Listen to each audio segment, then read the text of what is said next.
Igreja, em nome do nosso Senhor e Salvador Jesus Cristo, peço que você abra a sua Bíblia no livro de Deuteronômio.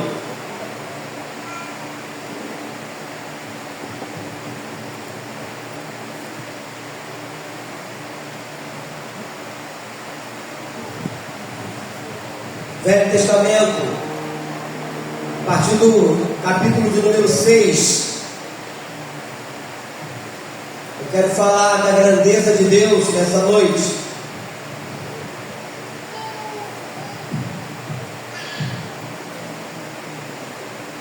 Peço que você fique de pé, por favor.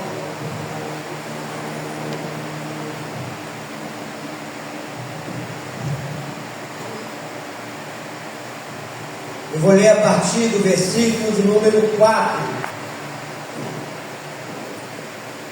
É Deus falando através de Moisés para o seu povo, falando a respeito da obediência. Deuteronômio capítulo número 6, versículo 4, que diz: ouve, Israel, o Senhor nosso Deus é o único Senhor. Amarás, pois, o Senhor teu Deus de todo o teu coração, de toda a tua alma e de toda a tua força. Essas palavras que hoje te ordeno estarão no teu coração. Tu as inculcarás a teus filhos, e delas falarás assentado em tua casa, e andando pelo caminho, e ao deitar-te e ao levantar-te. Também as atarás como sinal na tua mão, e te serão por frontal entre os olhos, e as escreverás nos umbrais da tua casa e nas tuas portas. Pai Santo, exaltado seja o teu nome, pela tua palavra vida aqui nesse momento. Fale aos nossos corações e nos ajude nessa compreensão. Que não paire nenhuma dúvida sobre nós possamos entender essa ministração, ó Deus, que ela dentro ao nosso coração. E todos nós possamos sair daqui renovados, avivados pelo poder do teu Santo Espírito.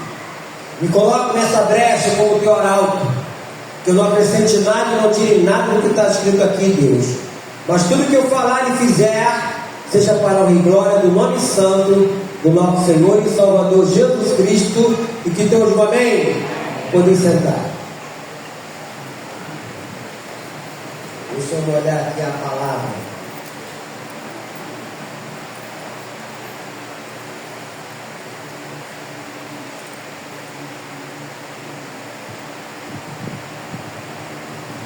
Conta-se que um jovem, ao tomar a sua primeira cerveja na vida, ele exclamou: isto é grandioso. Como se fosse grande coisa tomar um líquido que poderia fazer dele um viciado ou um alcoólatra.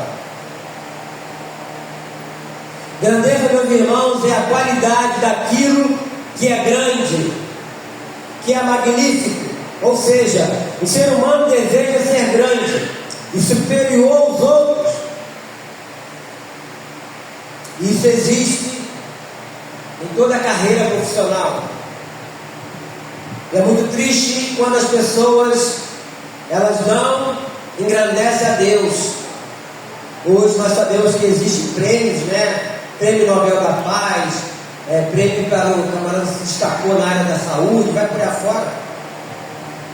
Quando um cientista descobre alguma coisa, ele traz para ele que ele que inventou aquilo, né? Quando na verdade está tudo aí, Deus deixou tudo aí para eu descobrir.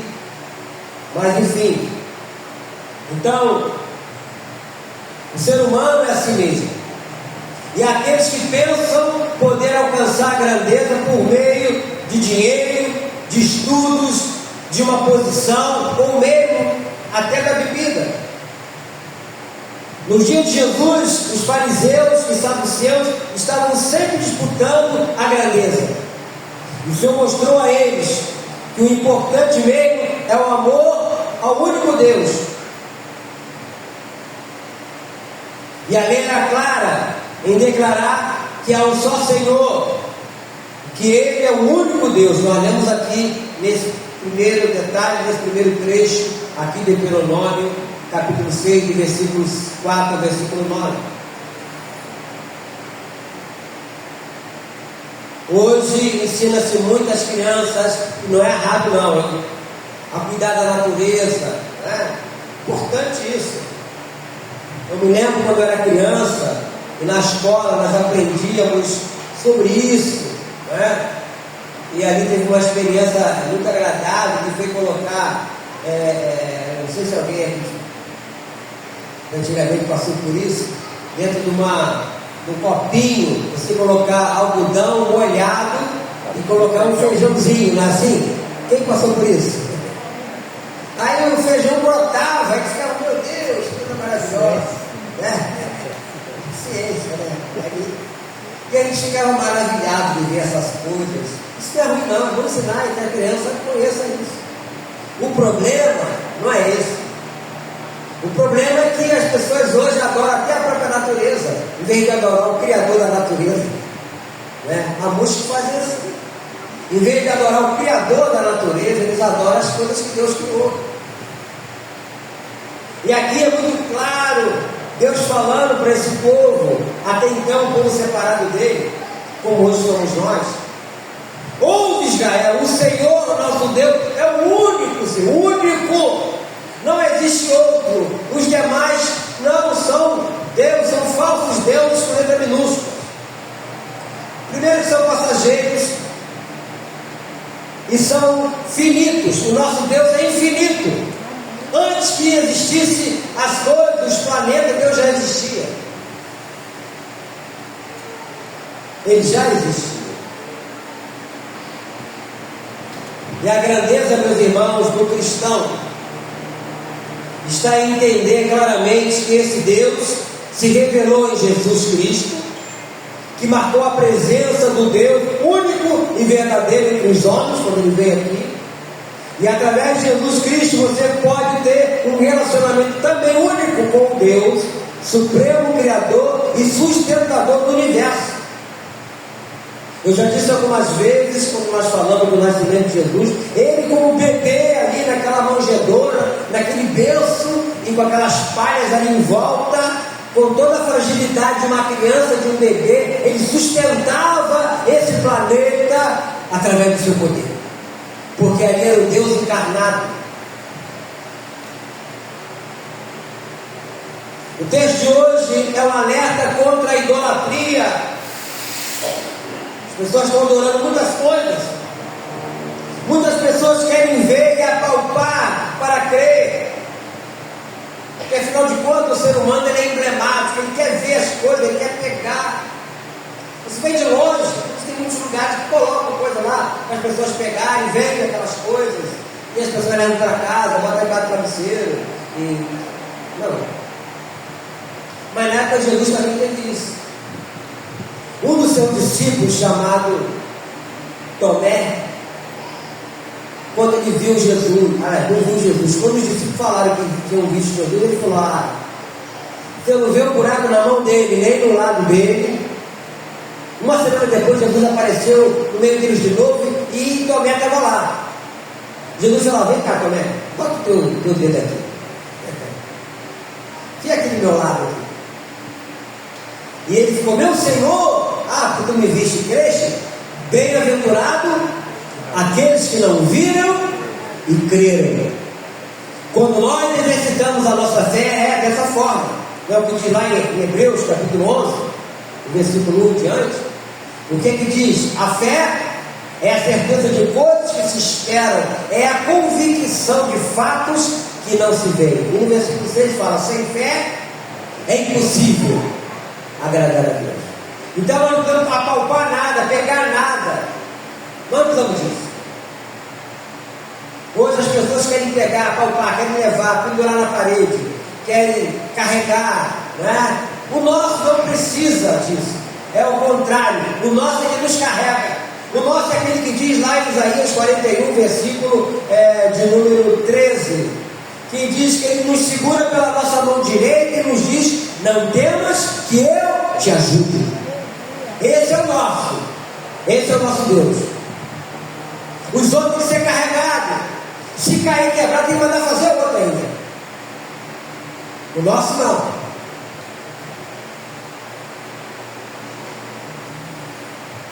fabricam deuses e passam a adorá-los.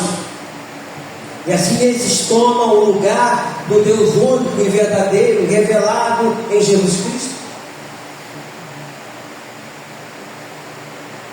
Mas um Deus que as pessoas adoram é o Deus do futebol. Quantos no passado, até cristãos, gastaram dinheiro para comprar a camisa da seleção brasileira?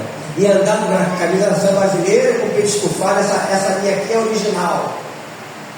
Custou R$420. Que absurdo. 400 e tantos reais uma camisa. Aí a seleção não ganha, fica todo mundo frustrado.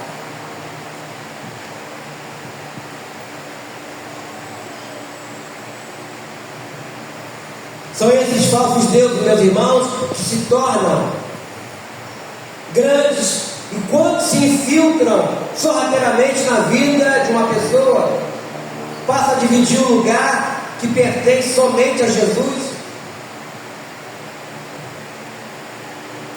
Quantos artistas que faleceram que era idolatrado, aquele americano, Michael Jackson, que as pessoas choravam, canteavam, e vai por aí fora e tantos outros mais.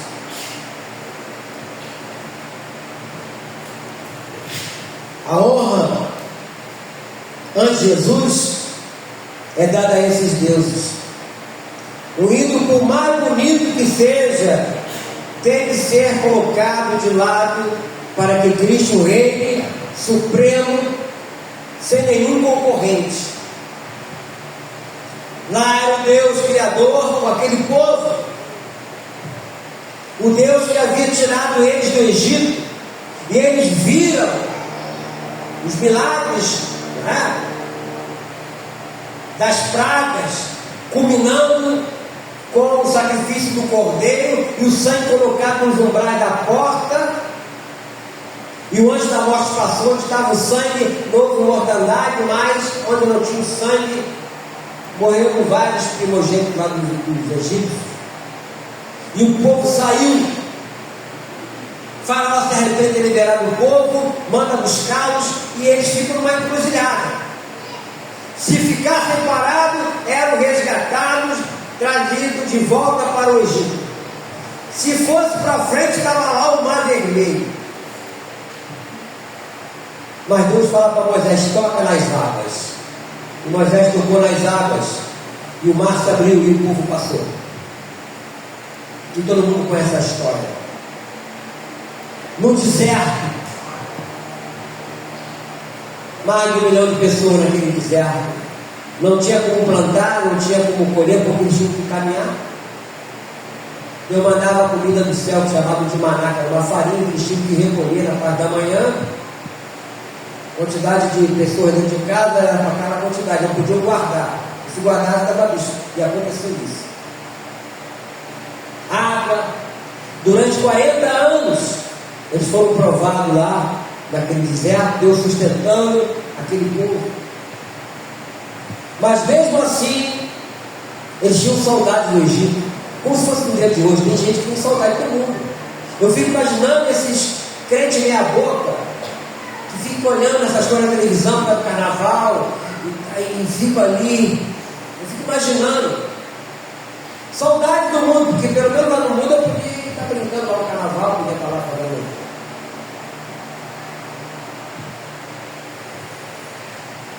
Mas há aqui os mandamentos que Deus, usando aqui o próprio Moisés para falar para o seu povo naquela época, no versículo número 5: amarás, pois, o Senhor teu Deus de todo o teu coração, de toda a tua força, de toda a tua alma e de toda a tua força.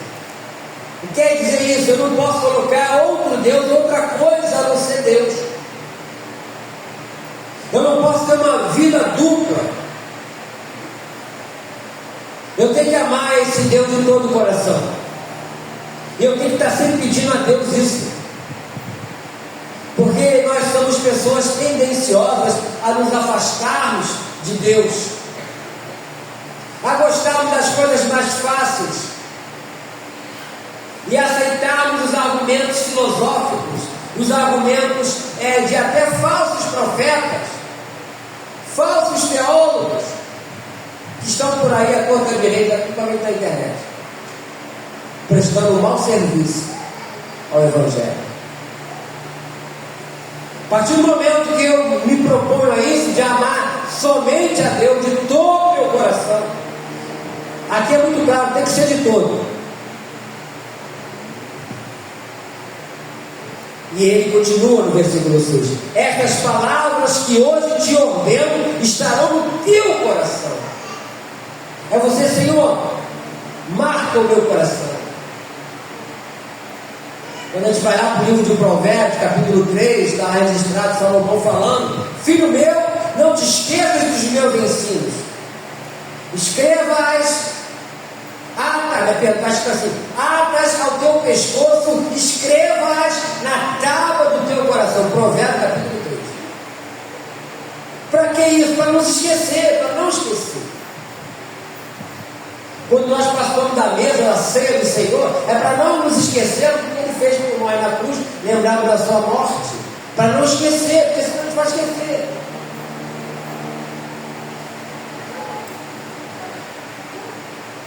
Aí Ele manda dizer que eles fizessem com respeito aos seus filhos. No versículo 7: tu as invocarás a teus filhos, e delas falarás, assentado em tua casa e andando pelo caminho, e ao deitar-te e ao levantar-te. Se você ensinar isso, a criança ela vai aprender, e ela aprende com muita facilidade. Ó, tem ali a menininha ali, a Maria, não está aí a Maria? Neto da irmã Lúcia. Eu, como dava balinha a ela, eu dava, ficava brincando com ela, escondendo assim, ó. Aqui não está, aqui está, aqui não está. Hoje ela chegou ali, eu dei a balinha a ela, ela veio bem com 2 aninhos, fez 2 aninhos agora no mês passado. Sentou no meu colo ali, eu fui orar por ela, que a irmã Lúcia pediu. Ela fechou os olhinhos e orou junto comigo ali, sentado no meu colo. 2 aninhos ela tem. E no final ela não. Por que ela fez isso? Obviamente a Bianca, a mãe dela, ensina ela. Né, Lúcia? Ensina. 2 aninhos que ela tem. Se você ensinar, ela vai aprender, a criança vai aprender. Por isso que ele fala aqui nesse versículo 7: tu as invocarás a teus filhos, e delas falarás assentado em tua casa e andando pelo caminho, ao deitar-te e ao levantar. Para quê? Tem que falar isso assim por um dia, para não esquecer, porque vai esquecer. Vai esquecer. O livro do Provérbio fala: ensina o caminho do Senhor a teu filho, porque ele vai crescer e não vai esquecer lá na frente. Ele não vai esquecer. E eu vejo, meus irmãos, que a grandeza do cristão é baseada no fato de que Cristo é o centro e o único em sua vida. Eu já falei muitas vezes aqui: eu sou cristocêntrico e não abro mão disso. Hoje existem lugares que chamam igreja, que estão judaizando a igreja. O que quer dizer isso? O judaísmo é uma religião, trazendo tudo aquilo que os judeus fazem, trazem para dentro da igreja, bandeira de Israel, um monte de coisa. Nós não precisamos disso. Respeitamos, mas não precisamos, nós somos cristocêntricos. Foi Jesus que morreu por nós na cruz. Foi Ele que deu a sua vida por nós. A Bíblia fala que Ele nos fez o quê? Deus fez o quê? Nos transportou do império das trevas para o reino do Filho do seu amor. Que é o Filho, Jesus. E as pessoas idolatram aquelas coisas judaicas. Um monte de coisa.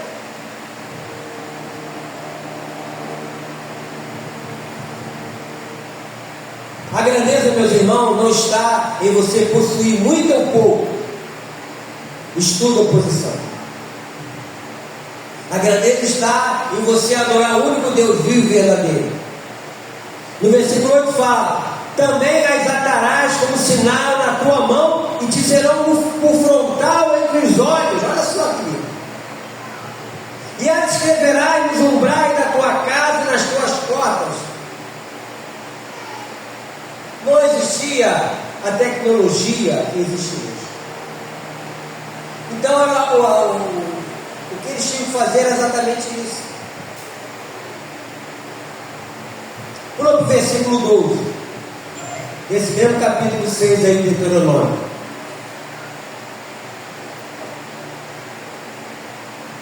O versículo 12 diz assim: guarda-te para que não esqueças o Senhor que te tirou da terra do Egito, da casa de servidão. O que ele está dizendo aqui? Para eles guardassem isso, para não esquecer do que aconteceu no passado. Aqui, quando ele estava falando aqui, ainda estava falando com o povo na caminhada lá no deserto. No versículo 13: o Senhor teu Deus temerás, e Ele servirás, e pelo seu nome jurarás. Olha só, isso é muito sério. Não seguirá outros deuses, nenhum dos deuses dos povos que houver à roda de ti, ou seja, ao nosso lado. E hoje também nós somos tentados a nos desviarmos por alguma facilidade, por alguma coisa que vai trazer uma satisfação momentânea. Todos nós somos levados a isso. Versículo 15: porque o Senhor teu Deus é Deus zeloso no meio de ti, para que a ira do Senhor teu Deus, se não acenda contra ti, te destrua de sobre a face da terra.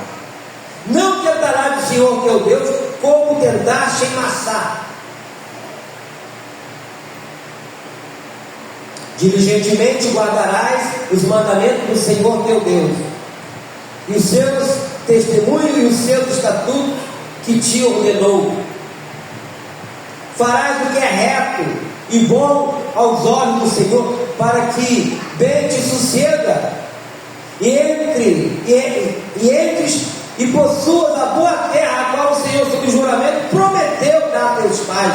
A promessa da terra que viria depois que ele fosse conquistado seria Jericó, no caso, né? Aí diz assim no versículo 20: quando teu filho no futuro te perguntar, dizendo: que significam os testemunhos, estatutos e juízos que o Senhor, nosso Deus, vos ordenou?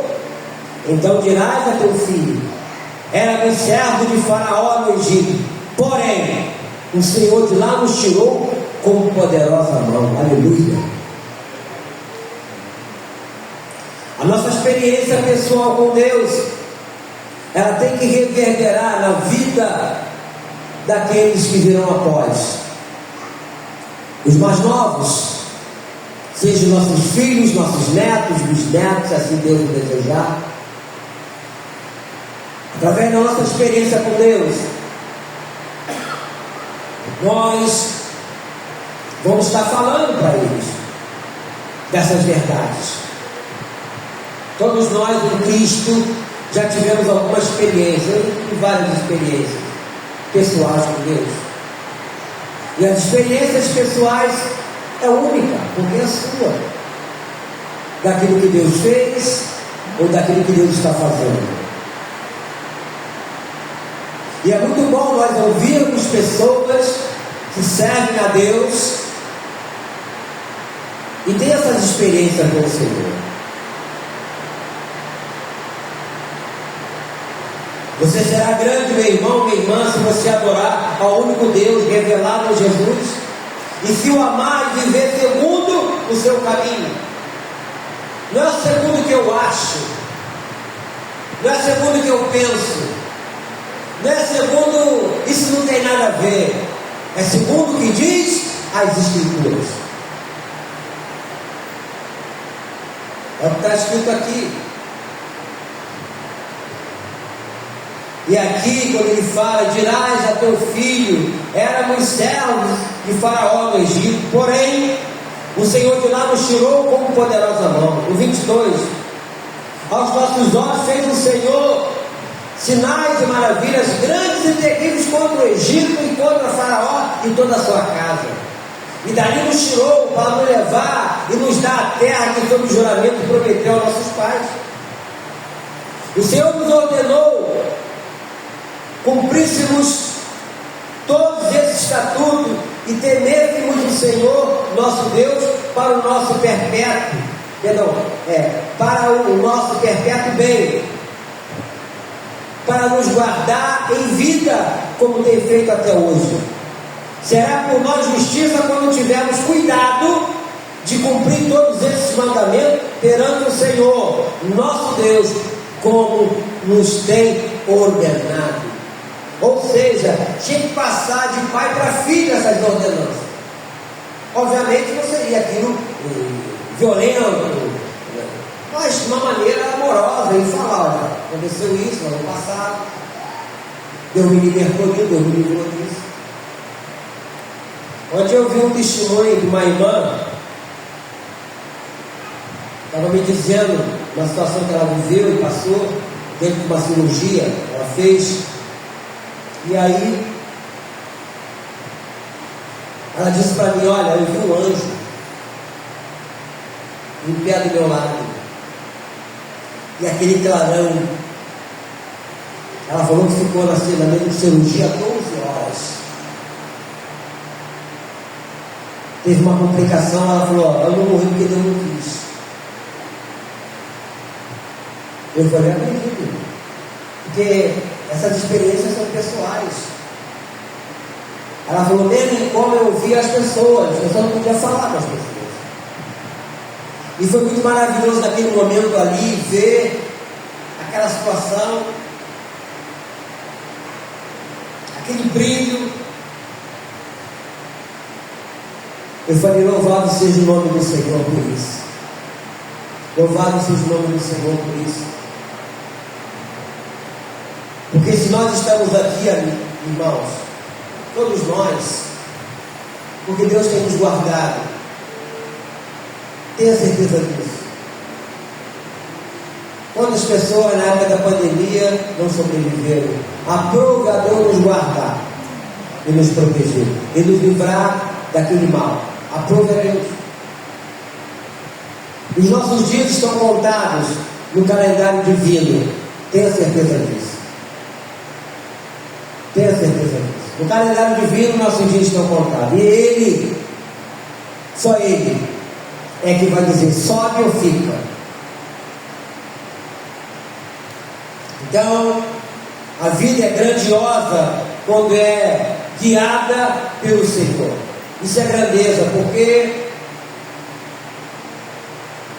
tudo que o homem adquirir neste mundo vai ficar por aí. Tem 2 semanas atrás morreu o dono de uma empresa aí da aviação, da Gol. Morreu até novo, 50 e poucos anos. Tenho certeza absoluta que nenhum avião que ele tinha na frota dele foi colocado lá dentro do caixão. Nenhum avião.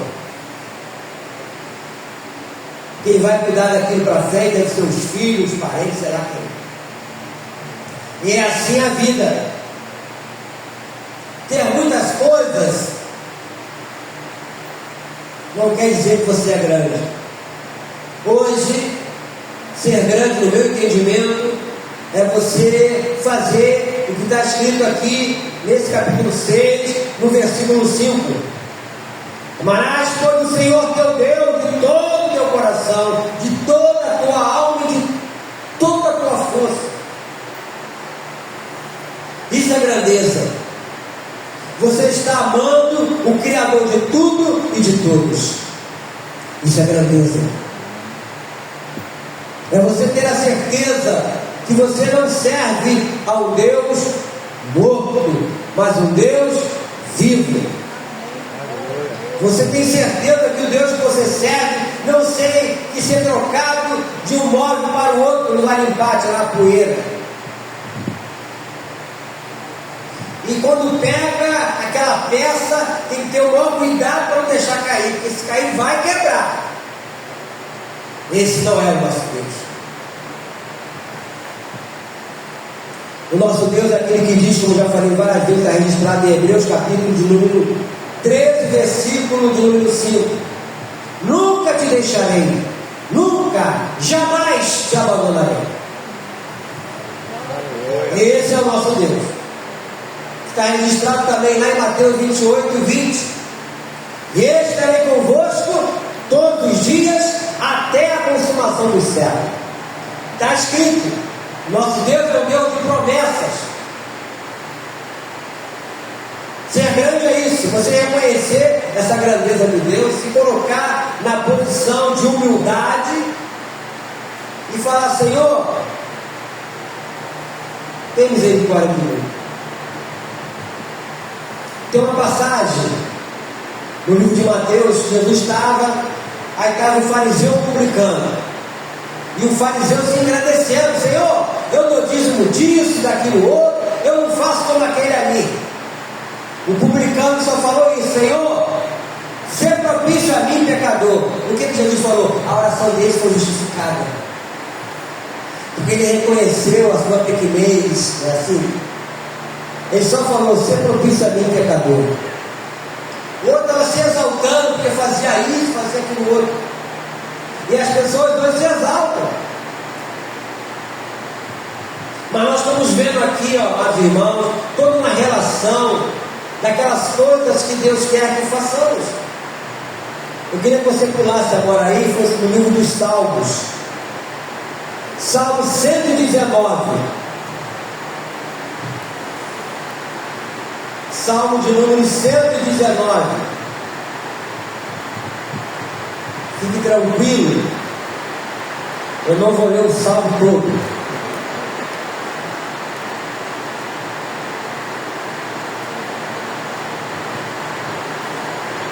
Versículo 33 do Salmo 119. Olha o que o salmista está falando aqui: dá-me entendimento e guardarei a tua lei, de todo o meu coração a cumprirei. Perdão, eu pulei aqui, o versículo 33, perdão. Ele pedindo, né? Ensina-me, Senhor, o caminho dos teus decretos e os seguirei até o fim. Fazendo um juramento, né? Dá-me entendimento e guardarei a tua lei de todo o coração e a cumprirei. No versículo 35: guia-me pela vereda dos teus mandamentos, pois nela me comprava, ou seja, nela me agrada. Aqui o salmista está dizendo aquilo que ele iria fazer a partir daquele momento. Eu creio que todos nós temos que nos colocar nessa posição também, e de querer fazer essas coisas perante o Senhor, pedir que Ele nos ensine o caminho dos seus decretos, para que possamos seguir a Ele até o fim. Não pode parar pelo caminho, tem que ser até o fim.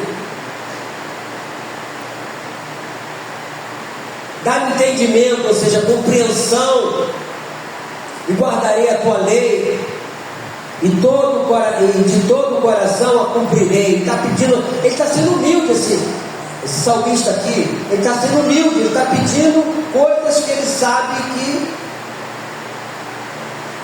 com a sua própria força ele não iria conseguir. Então ele pede sabedoria, dá-me entendimento, dá-me compreensão. Eu estou falando comigo. E guardarei a tua lei, o seu decreto, de todo o coração a cumprirei. Guia-me pelas veredas dos teus mandamentos, dos teus ensinos, pois nela me comprava, ou seja, nela eu me agrado. Eu me agrado dos mandamentos de Deus, até porque os mandamentos de Deus, eles não são o quê? Eles não são penosos. Nesse mesmo salmo, bem conhecido, eu quero ler, todos conhecem, o versículo de número 105. 105. Você pode olhar ali, que ali já está na tela ali, ó. O versículo 105, vamos ler juntos.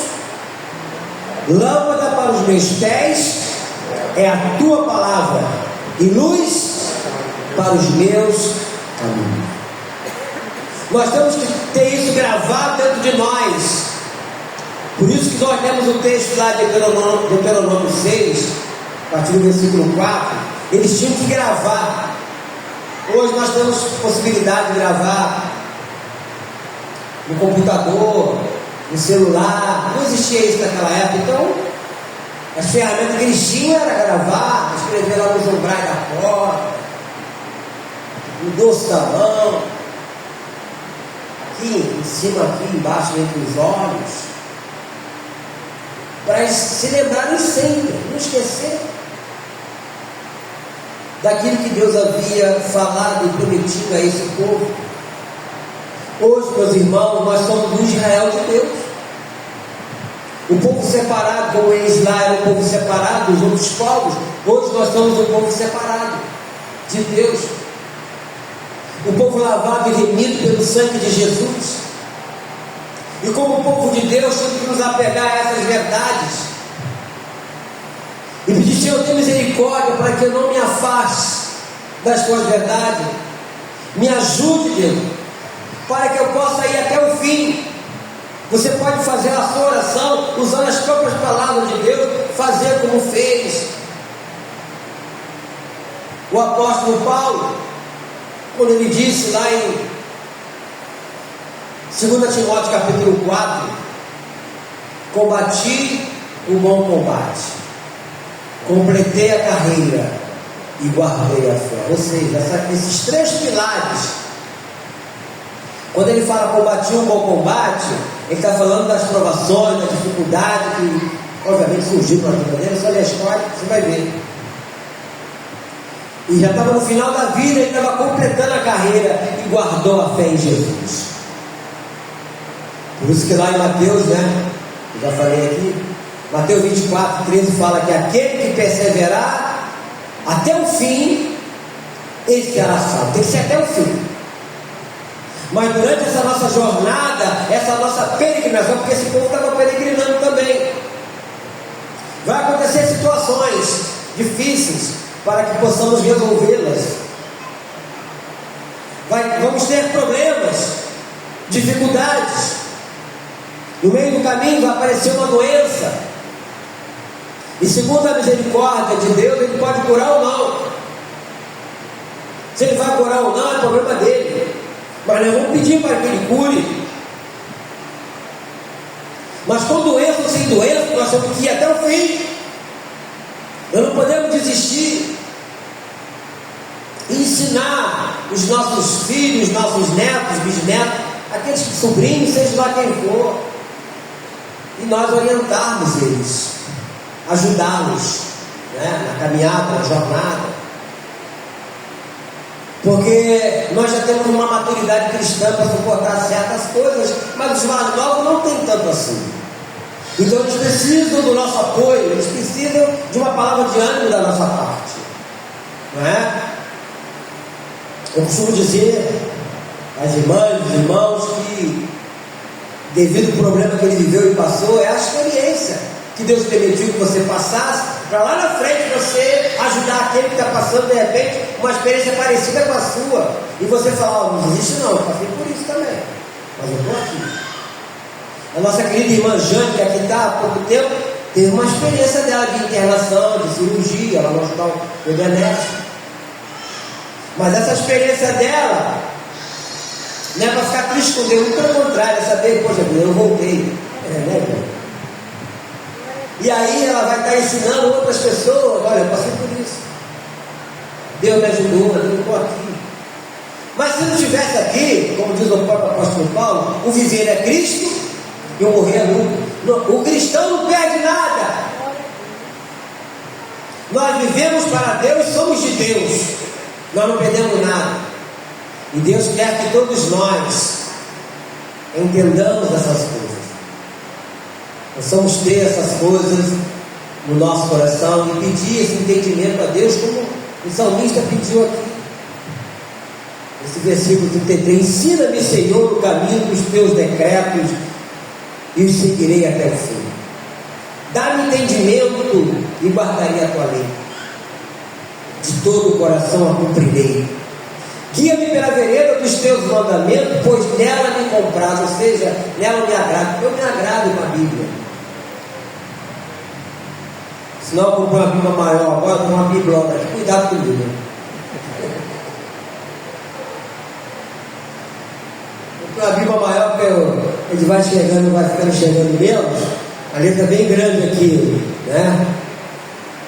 Mas não é pelo tamanho da Bíblia, é pelo conteúdo que está aqui. É o conteúdo, é a palavra de Deus, é o ensino do Senhor, É aquilo que Ele nos mostra. E é interessante que é um livro que você não se quer. É o livro mais vendido na face da terra, é a Bíblia. O livro mais lido.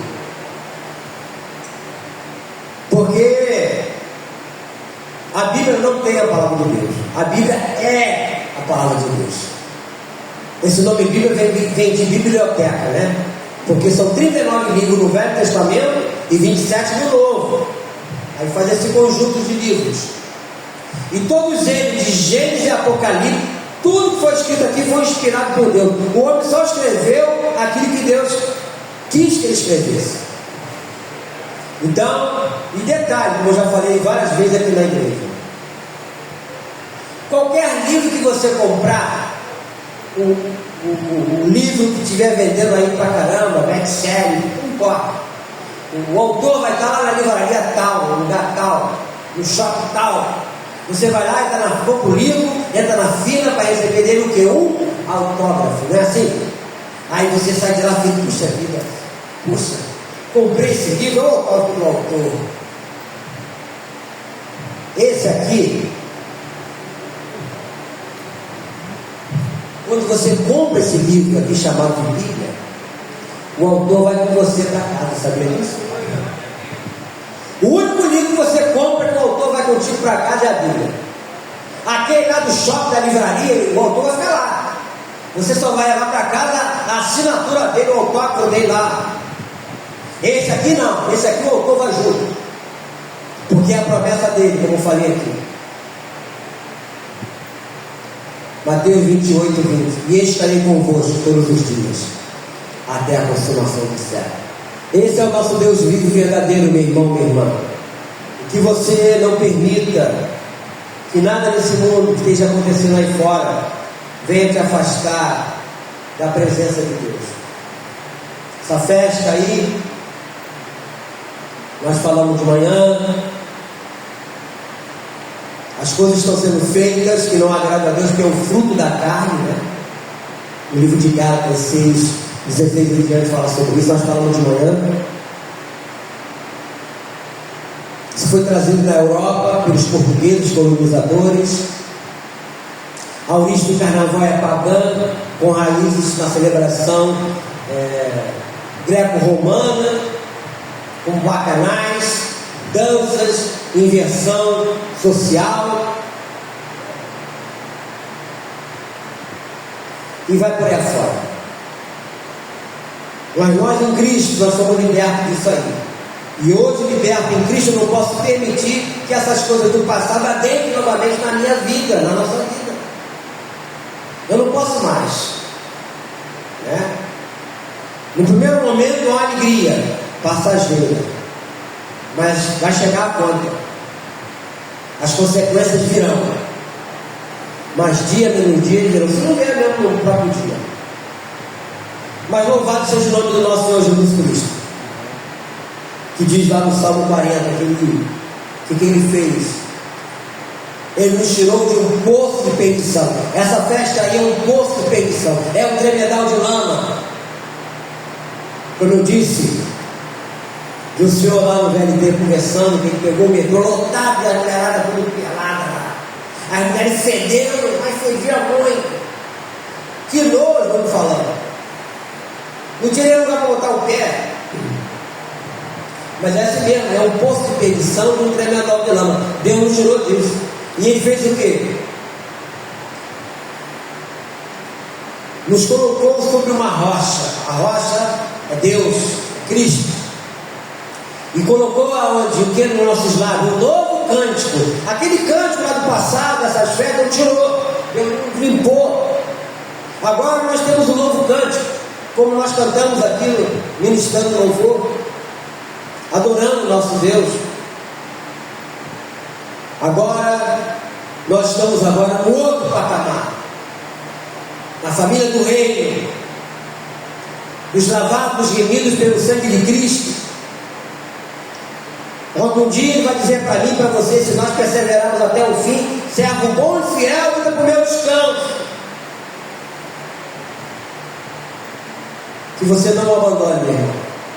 Que você possa cumprir o seu voto. de amar o Senhor de todo o seu coração, toda a sua alma, com toda a sua força. Tem que ser até o fim. Amém? Eu queria orar por você, queria que você ficasse de pé. Hoje de manhã eu orei pelas famílias, porque durante esses dias que antecedem o carnaval, há roubos, há assaltos, pessoas que não trabalham, querem roubar, subtrair as coisas dos outros para essa festa. E nós temos um Deus Todo-Poderoso, não é? A Bíblia diz, o salmista fala que os anjos do Senhor acampam ao redor dos que o temem e o livram de todo mal. Amado Deus, Pai Celestial, nenhum de nós está aqui por acaso não, estamos aqui porque o Senhor nos libertou, o Senhor nos transformou, o Senhor nos tirou de um poço de perdição, de um tremedal de lama. Eu oro, Deus amado, por cada vida aqui presente, por cada irmão, por cada irmã. Eu te peço, ó Deus amado, que o Senhor nos guarde durante esses dias de todo o malefício, de roubo, de assalto, de tudo aquilo que possa trazer, ó Deus amado, algum dano à nossa vida física e material também. Eu oro pelos nossos filhos, nossos irmãos, nossos pais, esposos, esposas, primos e primas. Eu oro, Deus, pela nossa parentela, pessoas que nós amamos, mas que precisam ser libertas dessa armadilha de Satanás, falando da isca que Satanás joga. De manhã falando sobre isso, Deus. Que você possa lembrar, meu irmão, minha irmã, das pessoas que você ama, que estão perdidas por aí. Meu Deus, meu Pai, eu oro pela minha sobrinha Fernanda, minha sobrinha Raquel, pelo meu cunhado Sancler. Eu peço uma proteção sobre a vida deles. Pelo meu irmão mais velho, Lécio, a sua esposa. Eu coloco a vida da Sandrinha em tuas mãos, das minhas sobrinhas, minha irmã Neida, meu sobrinho Marcelo, Patrícia, Hugo. Meu Deus, meu Pai, eu oro pela minha irmã Nancy, seu esposo Ademar, lá em Paciência. Eu oro, Deus querido, pelo meu irmão Jorge, mas ele já está em Cristo. Eu peço uma proteção sobre a vida dele, a minha cunhada Márcia, o Jorge Luiz, a Giovana, sua esposa, meu sobrinho, a Kelly, minha sobrinha, o Leandro, o esposo da Kelly, o Jorge Luiz. Enfim, ó Deus, coloca a vida deles em tuas mãos. Coloca em tuas mãos minha irmã Lucimar, Luciene, coloca em tuas mãos, ó Deus. De meu sobrinho, todos os meus sobrinhos e sobrinha, meu irmão Luci, sua esposa Maria, minha irmã em Cristo, a Estezinha, a Fatinha, coloca em tuas mãos, Deus. A toda a parentela dos meus irmãos que encontram neste lugar, eu coloco em tuas mãos e peço uma proteção divina, Deus. Que possa guardá-los, protegê-los e livrá-los de todo o mal. Para durante esses dias, na nossa ida na rua, seja no mercado, escola, quem tem escola, trabalho, que haja, Deus amado, uma proteção divina, um escudo sobre a nossa vida. Eu peço isso a Deus, pelo poder do nome de Jesus. Que a tua família, meu irmão, minha irmã, seja protegida por Deus durante esses dias. Você veio no lugar certo. Nós estamos no lugar certo. Nós escolhemos a melhor parte, e a melhor parte é estar junto de Deus e fazer a sua vontade. Deus querido e Pai de amor, agora eu te peço também, leva-nos em paz aos nossos lares, nos conduza, Deus amado, com a tua proteção e segurança, nos concedendo uma noite tranquila, nos dando um sono reparador, e que amanhã seja um novo dia para todos nós, independente se vamos levantar com o pé direito ou com o pé esquerdo, não importa. O mais importante é que o Senhor seja o nosso guia e esteja do nosso lado. E que Deus Pai, Deus Filho, Deus, Espírito Santo, meu irmão, minha irmã, te abençoe, te guarde e te dê a paz. Amém? Boa noite, que Deus vos abençoe rica e abundantemente. Não se esqueça que o nosso Deus é um Deus bom todo tempo. Boa noite a todos.